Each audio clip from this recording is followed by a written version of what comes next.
Hi, my name is Cindy, and I'm here to share a little bit about my experience about small talk. So, in my opinion, there's no one perfect way um, to do small talk.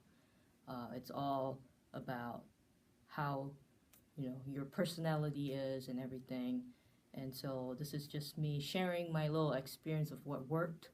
And most of my struggle actually began with just having a lack of topic. When I started work, I realized that every Friday, people would ask me, "What are you doing for the weekend?"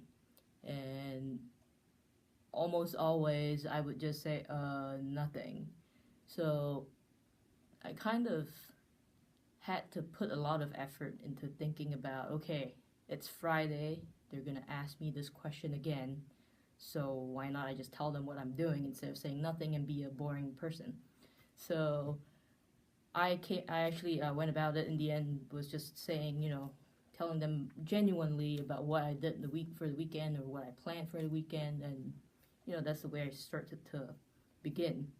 Now the funny thing about that is, on Fridays they'll ask you about what are your plans for the weekend, and then when you come back to work on Monday, they'll ask you, so what did you do for the weekend? Now that's also, the fun part of this whole conversation is, it's part of small talk. It's a lot of just trying to share what you actually did. So that's how I start putting more effort into thinking about, all these kinds of little questions that I get asked at work every day. It's a lot of make people trying to make connections, and that's really it. So here's what I learned from working and from my time when I was job searching, is that the ultimate goal of small talk is to make a connection. It's really just talk, but it's just the thing with small talk is you're making connection. You're using it to make connections with people you may not know as well. It's just like any other relationship. The it's the first thing you do to initiate. So when you look at a stranger and you want to approach them, small talk is the way to go to um, to find that common ground, something that you can connect on. So it's almost like a verbal first impression. One thing that worked for me was, there's a story of back in when I was in my career fairs, doing job searching. Uh, it was the end of the day and people were packing up, right? And so I was still walking around, and then this guy on one table who was almost done packing looked at my shoes and said, "I really like those shoes. They kind of stand out." And for me, I was just taken by surprise because after a long day of job searching, that kind of question was just very unexpected. So I proceeded to walk over and say, "Hey, thank you for that." And that's I'm glad you noticed my shoes, even though there are all these people here. And so we started talking, and that conversation, pretty much he remembered me for my shoes. So every other time when there's another career fair, he'll be back, and when I approach him, he'll always look at my shoes and he'll say, "Are you wearing anything fancy this time?" And from there on, I actually remember this guy's name. His name is Matt, by the way. And even though in the end I did not get hired by his company, I have met him at work where in my current position. So I've run into him multiple times when I was at work, believe it or not. The world is pretty small, and every single time I see him, it is about the shoes. So that's where we made that connection. I didn't start that conversation, but he did, and he made that connection with me and my shoes. But it carried on into a working relationship. That every time I see him at work, we'll say hi, and conversation usually starts from there, being a pretty humorous one since it's about shoes. And back to the purpose of small talk is just trying to be relatable, right? So a lot of my struggle was trying to find topics. So being in Ohio, big sports nation, you know, some of the topics that you can talk about is sports, just being aware of what's going on.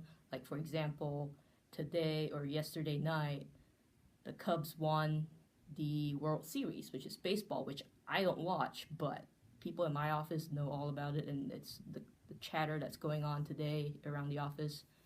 And just knowing what's going on kind of helps you, because then you are kind of in the loop of what's going on, and you're not just being the one that's sitting there like, what is the World Series? So sports is something that you can talk about. I found that living in Columbus, there's a lot of things going on. Like, in the summertime, there's a lot of festivals, a lot of events. Try to use that as conversation topics. Personally, I like to travel, so a lot of my coworkers know that, and so most of the time they'll come in and say, "Hey, do you have any travel plans this Christmas or this Thanksgiving? Are you going anywhere interesting?" So just sharing like that, things that you've done, things that you're interested in, is kind of a conversation starter and helps build that relationship. Now, for international students, we are blessed with the different kinds of cultures and history and experiences that we have from our own home countries. So using that as a conversation topic really does help, because people just generally are curious. They really want to know you, and asking questions and making small talk is one way to go. Another big thing to talk about is food. We come from all different countries, and we have our very unique food that may or may not be found in Columbus. Like, I get questions because I travel a lot, and I've eaten quite an amount of different foods around the world.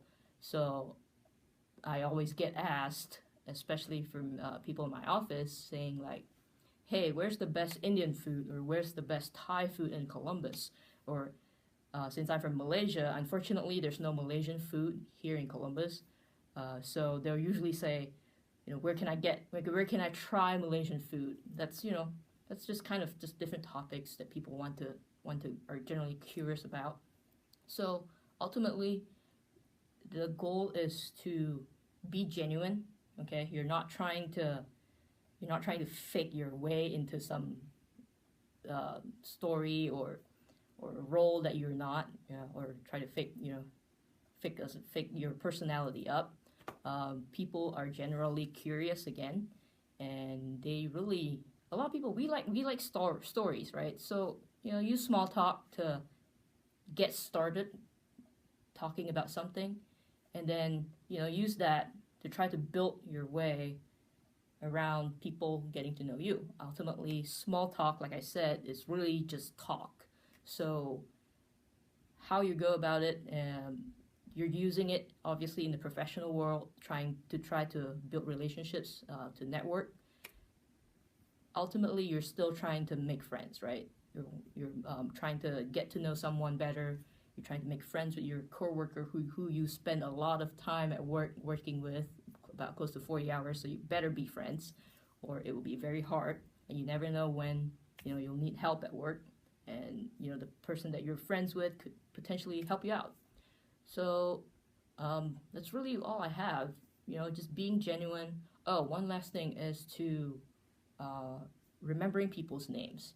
So I know it's very hard, but I would like to take this moment to get you guys to just spend a little bit more effort than you usually do before you meet someone new, and before that handshake where people say, "Hi, my name is blah."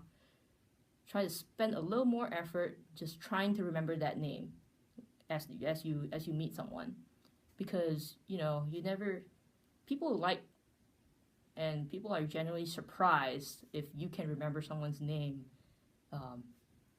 in the first time meeting someone. It's a very simple gesture that a lot of people appreciate, and if you put more time into it, it really shows that you are making an effort in that relationship by first remembering someone's name. Because think about it, how many times have you been surprised that someone remembered your name? Or like when in a class of many, a professor remembers your name specifically, even though you've not met that person many times. So it's a pretty impressive trait to have.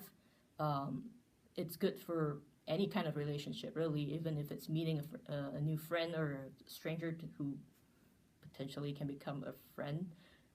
It's a pretty impressive trait that people genuinely appreciate. And so I encourage you guys to do that. Um, so yeah, this is ultimately what my experience has been.